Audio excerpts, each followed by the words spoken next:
Grayson Gifford and Emily Kamen, and they're going to discuss the impact of COVID-19 vaccination rates and social vulnerability index ratings of state counties within the U.S. on COVID-19 mortality rates. Okay. Hi, my name is Emily Kamen, and this is my partner, Grayson Gifford. I don't think we have to go over the title again. It was just stated, so that is our project title. And we want to give a special thank you to our advisor, Dr. DiFuccio, for everything that he's done for us. We could not have done it without him. So I don't think that COVID-19 or any of the side effects of COVID-19 is new for anybody in this room. But just in case, in early 2020, the world was hit with a devastating virus that took many lives across the US.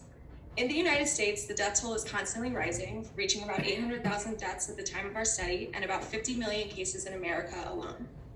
Luckily, in the past year, scientists have produced a life-saving vaccine that most Americans have been very eager to take and obtain and introduce in the spread and to aid in the spread of the virus. However, there are still many Americans who have yet to take this vaccine.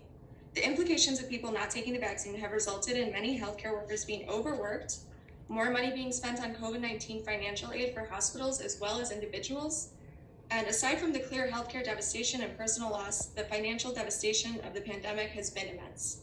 In Illinois, the average cost of care for a complex COVID-19 patient is about $277,000. As well, since COVID-19's arrival, 60 million claims have been filed for unemployment insurance. Assuming 100,000 individuals are tested, the cost of that testing would be approximately $6 million. And as of March 2021, the Biomedical Research and Development Authority alone has spent $19.3 billion on COVID-19 vaccine development. Now we're going to switch gears a little bit to focus on what exactly the Social Vulnerability Index is and why we are implementing it into our study. In 2018, the CDC updated a metric that they created known as the Social Vulnerability Index. The Social Vulnerability Index refers to the resilience of communities, the ability to survive and thrive when confronted by external stresses on human health, stresses that are natural or human caused, or disease outbreaks. This tool is utilized when all areas of the US are given a rating of 0 to 1 based on the social vulnerability of that area. In this sense, social vulnerability is described as socioeconomic status, household composition and disability, minority status and language, and housing type and transportation. So this uses social factors provided by the census to identify communities within the United States that need greater support in times of natural disasters or hazardous events. It can also be used to estimate the number of needed supplies like food, water, medicine, and bedding, how many emergency personnel are required to assist people in this situation, or identify areas in need of emergency shelters. And this is a heat map of SVI variables in a certain area. The SVI is used by scientists and researchers to assess the potential negative effects of disease outbreaks, such as influenza and other raging disease in the past. Scientists and researchers use this to gather and analyze information on how to appropriately care for and prevent the damages caused by these horrific events. For a brief overview of our literature review, in previous studies, we have found that areas with lower vaccine acceptance rates have higher poverty levels, were less educated, less populated, and had less access to primary care providers. We also found that areas with a high population of minority Americans who had lower income were 68% less likely to be insured than high-income white Americans. We also found that there was vaccine hesitancy, specifically higher among African Americans, Hispanics, rural dwellers, those from the Northwestern United States, those who had children at home, and Republicans. And finally, we found that racial minorities may find barriers to quality insurance and healthcare. We know that there is a lot of research done on COVID-19 vaccines, but we also knew that there needed to be more done in order to better prepare for devastations like this one in the future. So we're going to be focusing on a variable that studies have not been used previously to uncover more in-depth information on healthcare disparities during the pandemic. This is specifically regarding COVID-19 and SVI, with mortality rate, which hasn't been seen specifically in many studies regarding COVID-19 and vaccination rate. We will examine the implications regarding the resilience of communities for these outcomes.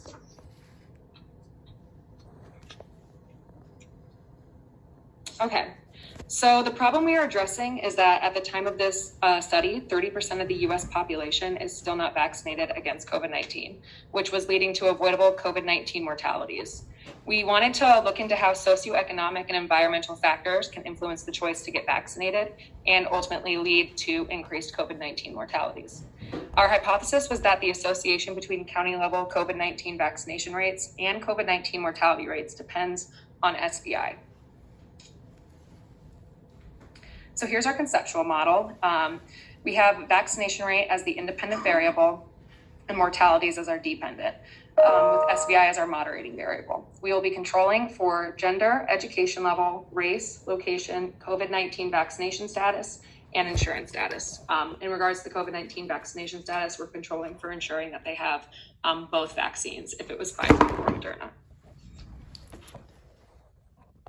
So for our methods, we'll be using data sets from all the counties in 4 different states: Illinois, Texas, New York, and California. We chose these states because they are the most populated states within 4 different regions of the US. Our data for vaccinations and mortality in regard to COVID-19 will come from the CDC, while all other data for our controls will be gathered through the US Government Census Bureau.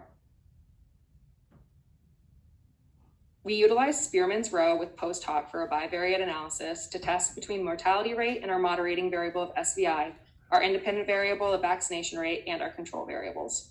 We utilize a generalized linear regression model for our multivariate to test the association between COVID-19 related mortality and vaccination rate and SVI, all while controlling for our control variables as well.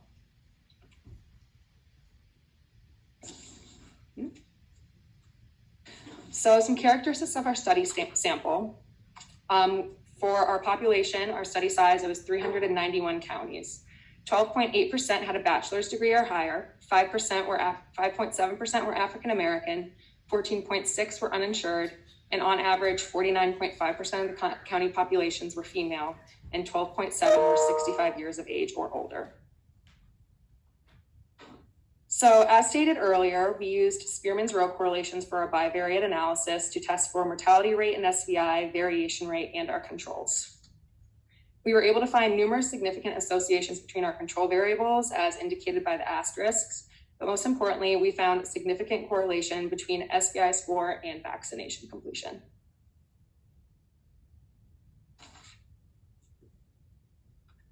Okay, so for our multivariate analysis plan, we were able to use linear regression tools to find out the relationship between our variables and COVID-19 mortality rate. Our data showed us that of all of our sample, it provided significant results in full vaccination status and mortality rate, SVI rating, our interaction term, which was the full complete vaccination status and SVI rating, education level, and race. These values were all under our designated p-value of 0.05, and we were able to reject the null hypothesis that there was no association between county level COVID-19 vaccination rates and COVID-19 mortality rates depending on SVI. The beta values of vaccination status and SVI rating were negative, which meant that as they went up, mortality rate went down, and education level and race were positive, meaning that as mortality rate went up, they went up as well. We have found evidence to reject the null hypothesis that is found by the interaction terms of COVID-19 vaccination status and SVI rating having a significant p-value with a positive beta coefficient. So for our implications with the study, we hope to create improved support, including increased funding and resources from policymakers and lawmakers for communities with higher SVI scores, particularly when considering socioeconomic barriers in the case of another public health crisis or pandemic. As stated in our literature review, poverty and access can greatly impact health outcomes. Future research that may be done that is similar to this topic is more research delving into the preventative measures that make lower rated communities successful when dealing with situations such as COVID-19. Another opportunity to research would be to further dissect the impact of these losses have on these communities that suffered great loss from COVID-19 and that may have higher SVI scores. This would benefit the community as a whole when dealing with pandemics or healthcare emergencies similar to COVID-19, as it would provide a more structured plan on how, as a community, they can aid in the effort to lessen the extremity and implications of the disease. Additionally, we would encourage an updated SVI score as well. The most recent SVI scores were in 2018. So clearly there has been some changes since then throughout the country. So we'd like to see updated SVI scores. Finally, for limitations, one large limitation that we had was utilizing secondary data sets. There was also a variability in time frame with these secondary data sets. Additionally, there was a sampling bias. As stated before, we only utilized 4 states due to time and resource constraints. We did try to choose states from various regions of the US, but that's still a bias that could occur. Finally, there could be inaccurate reporting. COVID-19 was, as we all know, unprecedented in the political nature of it as well. So some counties and states may underreport or overreport some of their statistics. And that's our presentation. Thank you.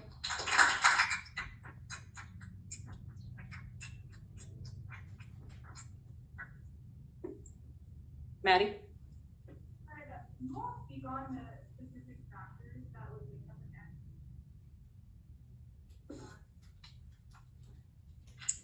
Yes, we have that. It's in our paper, but just for time constraints, we didn't go into it, but I can briefly go over that. So socioeconomic status is below poverty, unemployed, income, no high school diploma, household composition and disability, 65 years or older, 17 or younger, older than age 5 with a disability, or single parent households. And minority status and language, a minority speaks English less than well. And then, I don't know what the other one is.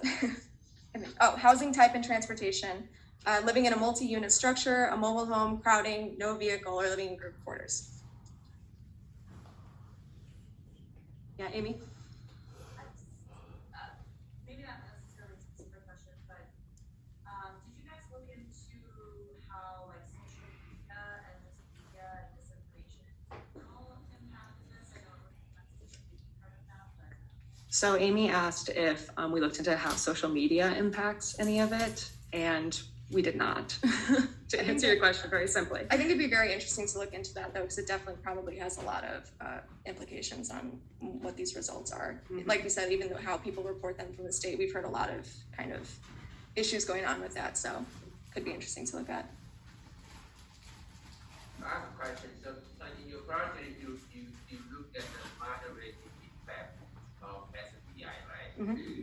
And then can you describe a little bit what you found about how SPI moderate association between the level and the detail? So Dr. Lee asked how the SVI score affects the different variables, the association between our variables.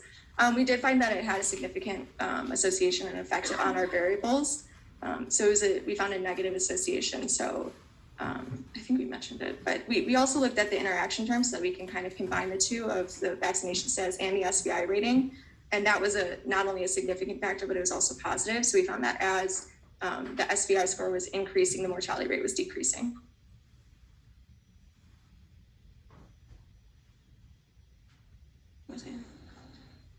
Yes.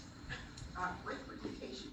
You indicated that you used 4 states. Mhm. If you had to go back, what additional states could you have looked at? And does the political leadership in that state impact the results you would have when you went back to select different states? So Diane asked why we selected those 4 states and kind of if there were any political implications of those states. And if we would go back and pick different states, which one would they be? I think that as we found in previous literature that Republicans had some kind of indication of vaccination status. So I think that they definitely would have had an impact on it. I think in a perfect world, we would be able to do all the states and be able to kind of see it in that sense. We were interested in originally looking at how political factors influence these outcomes, but I think just the scope of our project, we couldn't go that broad, but we were interested in looking at that, and I think it would have a big effect. I think also what would have been interesting was we chose the states and different regions that were most populated. I think it'd be really interesting to look into more rural states. I mean, I'm from Iowa, Wyoming, things like that, where they're much more sparse communities. I think that'd be another interesting thing to incorporate into this to get a little bit more of a different picture.